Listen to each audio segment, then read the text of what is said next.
మొన్నటిదాకా మనం చూసినాం రైతులు కళ్ళాలలో వడ్లు కొంటలేరని చాలా పెద్ద ఎత్తున ఇబ్బంది పడ్డటువంటి పరిస్థితి. మనందరం కూడా రైతులకు సహాయం చేద్దామని వడ్లు కొనాలని డిమాండ్ చేసినాం. అయినప్పటికీ దాదాపు 8 నుంచి 10 కిలోల వరకు తరుగు అంటే కడతా తీసుకుంటూ కూడా రైతులు ఇబ్బంది పెట్టి నానా హింసలు పెట్టి చివరికి అక్కడిక్కడ వదిలేసి రాష్ట్ర ప్రభుత్వం రైతుల్ని తీవ్రంగా నిర్లక్ష్యం చేసినటువంటి పరిస్థితిని గమనించాం. ఒక పక్క రైతులతో రక్త కన్నీరు పెట్టిస్తున్నటువంటి రేవంత్ రెడ్డి ప్రభుత్వం, ఇంకొక పక్క చిన్న రైస్ మిల్లర్స్ ఎవరైతే ఉంటారో, రా రైస్ మిల్లర్స్ ఎవరైతే ఉంటారో వారిని కూడా తీవ్రంగా ఇబ్బందులకు గురి చేస్తున్నటువంటి పరిస్థితి కనబడతా ఉన్నది. ప్రధానంగా ఏదైతే రైతులు పండించేటటువంటి ధాన్యాన్ని ప్రభుత్వం కొని దాన్ని మిల్ చేసి మళ్ళీ రేషన్ షాపుల ద్వారా ప్రజలకు ఇచ్చేటటువంటి వ్యవస్థ మన రాష్ట్రంలో కొనసాగుతుంది. అయితే ఈ వ్యవస్థలో రా రైస్ మిల్లర్స్ ఉంటారు, అట్లానే బాయిల్డ్ రైస్ మిల్లర్స్ అని పెద్ద రైస్ మిల్లర్స్ ఉంటారు. ఈ బాయిల్డ్ రైస్ మిల్లర్స్ అనేటోళ్ళు ఒక్కొక్క జిల్లాలో పెద్ద ఎత్తున రైస్ మిల్స్ పెట్టుకొని వందల కోట్ల రూపాయలతోని వ్యాపారం చేసేటటువంటి బడా వ్యాపారవేత్తలు ఉంటారు. వీళ్ళు సంవత్సరం పొడవునా కూడా అన్ని సీజన్స్ లో కూడా వడ్లు కొంటా ఉంటారు, వ్యాపారం చేస్తూ ఉంటారు. ఇప్పుడు ఉన్నటువంటి రేవంత్ రెడ్డి గారి ప్రభుత్వం ఈ పెద్ద రైస్ మిల్లర్స్ ఎవరైతే ఉంటారో, వందల కోట్లలో వ్యాపారం చేసేటటువంటి రైస్ మిల్లర్స్ ఎవరైతే ఉంటారో వారు ప్రభుత్వానికి దాదాపుగా 4,000 కోట్ల రూపాయలు బాకీ ఉన్నా కూడా వారి వైపు వెళ్ళడం లేదు, వారిని అడగడం లేదు.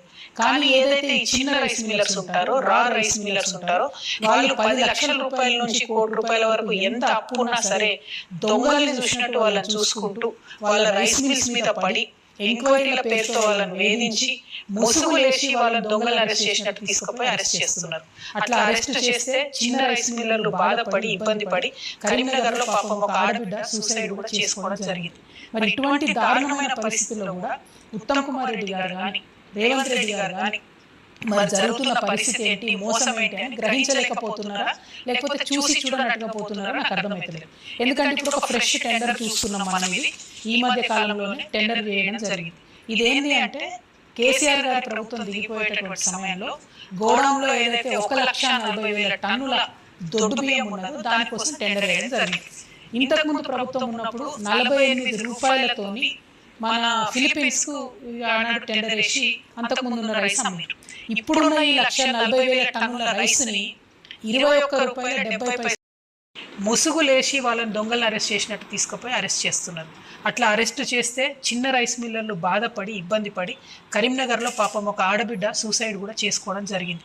మరి ఇటువంటి దారుణమైన పరిస్థితుల్లో కూడా ఉత్తమ్ కుమార్ రెడ్డి గారు కానీ రేవంత్ రెడ్డి గారు కానీ మరి జరుగుతున్న పరిస్థితి ఏంటి, మోసం ఏంటి అని గ్రహించలేకపోతున్నారా, లేకపోతే చూసి చూడనట్టుగా పోతున్నారా నాకు అర్థమవుతలేదు.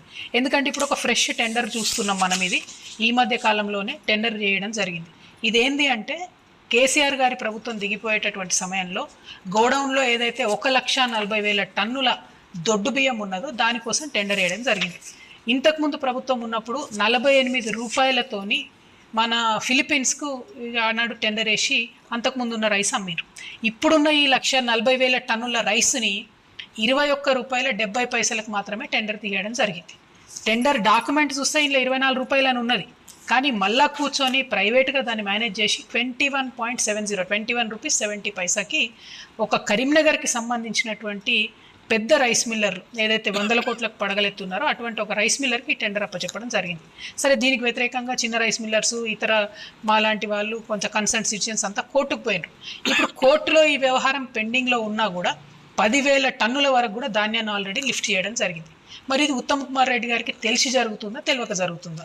స్టీఫెన్ రవీంద్ర గారు ఆనాడు ఉస్మానియా యూనివర్సిటీలో పిల్లల్ని కర్రలతో కొట్టి ఇబ్బంది పెట్టినటువంటి ఒక ఐపీఎస్ ఆఫీసర్ గారు ఇవాళ కమిషనర్గా ఉన్నారు పీడిఎస్కి.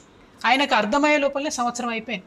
ఈ సంవత్సర కాలం లోపల ఈ 1,40,000 టన్నులు గోడౌన్లో ఉంటే తీవ్రమైన నష్టం జరిగింది. దాదాపు 100 కోట్లు వాళ్ళు రైస్ మిల్లర్లకు వీటికి రెంట్లు కట్టడానికి సరిపోయింది. ఇంకొక 50 కోట్లు ఇంట్రెస్ట్కి పోయింది. అంటే ఈ 300 కోట్లతో ఈ రైస్ అమ్మితే కూడా మిగిలేదు ఏమీ లేదు ప్రభుత్వానికి. నేను ఇవాళ ప్రభుత్వాన్ని ఒకటే డిమాండ్ చేస్తాను, ఎవరైతే చిన్న రైస్ మిల్లర్స్, రా రైస్ మిల్లర్స్ డిఫాల్టర్స్ ఉన్నారో మీరు 21 రూపాయి 70 పైసలు వాళ్ళకే ఆఫర్ ఇవ్వండి. వాళ్ళే అప్పులు కడతారు కదా. వాళ్ళు ఇప్పుడు చచ్చిపోతూ ఉన్నారు కదా, ఆత్మహత్యలు చేసుకుంటున్నారు కదా, మొత్తం రైస్ మిల్లులు మూసుకుపోయే పరిస్థితి ఉంది కదా, వాళ్ళకు ఆఫర్ ఇవ్వండి. మీరు చిన్న వాళ్ళని వదిలిపెట్టి పెద్దవాళ్ళని ఎందుకు ప్రొటెక్ట్ చేస్తున్నారు? ఇప్పుడు ఒక పెద్ద రైస్ మిల్లర్ నల్గొండకు సంబంధించిన ఆయన ఆల్రెడీ ఆయన 600-700 కోట్ల రూపాయలు ప్రభుత్వానికి బాకీ ఉన్నాడు. ఆయనకి ఇప్పుడు ఇంకో కొత్త రైస్ మిల్లుకి పర్మిషన్ ఇచ్చింది ప్రభుత్వం, వర్గల్లో పర్మిషన్ ఇచ్చింది. ఆయనకు మళ్ళీ 300 కోట్ల రైస్ కూడా ఇచ్చింది. ఎట్లా ఇస్తారు మీరు? చిన్న రైస్ మిల్లర్స్ డిఫాల్టర్లు ఉన్న వాళ్ళకి ఇస్తున్నారా రైస్? ఫిజికల్ వెరిఫికేషన్ పేర్లతో వాళ్ళని వేధిస్తలేరా? సతాయిస్తలేరా? ఈ అంశాలన్నీ పక్కకు పెట్టి ప్రజలు గమనిస్తలేరు, ప్రతిపక్షాలు గమనిస్తలేరు అని మీరు అనుకుంటే తప్పు. బీఆర్ఎస్ పార్టీలో హరీష్ రావు గారు కానీ, కేటీఆర్ కానీ పెద్ద రైస్ మిల్లర్స్ అందరితో వాళ్ళు మిలాఖత్ అయి ఉన్నారు కాబట్టి వాళ్ళు మాట్లాడతలేరు. కానీ ఇవాళ ఈ రాష్ట్రంలో ఒక ఆల్టర్నేట్ శక్తిగా తెలంగాణ రక్షణ సేన వచ్చింది. మేము చిన్న వాళ్ళ తరఫునే ఉంటాం, చిన్న రైస్ మిల్లర్స్ తరఫునే మాట్లాడుతున్నాం, చాలా బలంగా చెప్తా ఉన్నాం. మీరు కనుక పెద్ద రైస్ మిల్లర్స్ దగ్గర ఏదైతే 4,000 కోట్ల రూపాయల బకాయిలు ఉన్నాయో వాటిని వసూలు చేయండి. చిన్న రైస్ మిల్లర్స్కు 1 టైం సెటిల్మెంట్ ఆఫర్ ఇవ్వండి. ఏదైతే 21.7 ఇస్తున్నారో ఇంకేది ఇస్తున్నారో వాళ్ళని బతికించండి. చిన్న రైస్ మిల్లర్స్ చిన్న వాళ్ళకు ఉద్యోగాలు ఇస్తారు, ఊర్లలో కాపాడుకుంటారు.